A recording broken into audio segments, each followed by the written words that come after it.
मूर्ख, इतना भी नहीं जानते कि राजदूत उसे कहते हैं जिसे किसी राजा ने भेजा हो।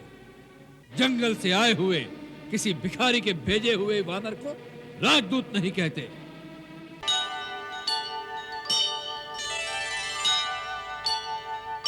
मैं दानव की बेटी, शीश काट कर भुजाओं पर कैलाश पर्वत उठाने वाले महाभट्ट रावण की भार्या इतने साधारण से टोटके से डर गई। राम मायापति को अपनी माया के टोटके दिखा रहा है।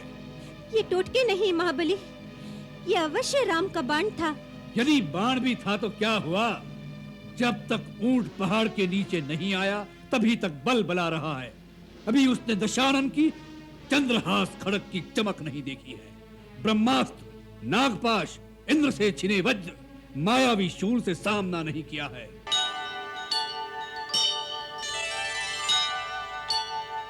यदि इस समय मैं आपकी आंखों पर बंधी हुई अहंकार की पट्टी खोलकर आपको वास्तविक सत्य के दर्शन न करा दूं, तो मैं अपने कर्तव्य पालन से वंचित रह जाऊंगी।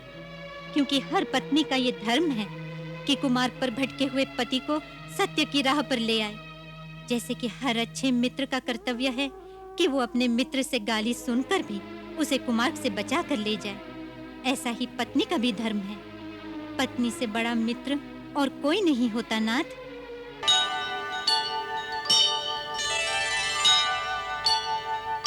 भैया, शायद आप ये भूल गए हैं कि श्री राम से कई पीढ़ियां पहले इक्ष्वाकु वंश के एक राजा ने आपको श्राप दिया था कि जब स्वयं श्रीमान नारायण हमारे कुल में अवतार लेंगे तब वह उसी नर रूप में आपका विनाश करेंगे।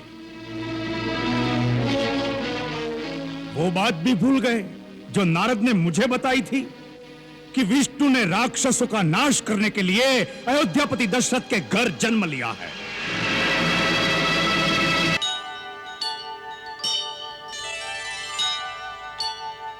महाराज, सभ्य देशों के राज दरबारों का विधान है कि दूसरे राज्य से आए हुए राजदूत का आदर करके पहले उसे आसन दिया जाए, फिर सम्मान सहित उसका आतिथ्य करके उससे उसके आने का कारण पूछा जाए। मूर्ख, इतना भी नहीं जानते कि राजदूत उसे कहते हैं जिसे किसी राजा ने भेजा हो। जंगल से आए हुए किसी भिखारी के भेजे हुए वानर को राजदूत नहीं कहते। आप राजा की बात करते हैं लंकेश्वर? मैं जिनका दूत हूँ वो तो राजाओं के भी राजा हैं, राजेश्वर हैं। वो केवल इस भूमि खंड के ही नहीं वरन तीनों लोकों के स्वामी हैं।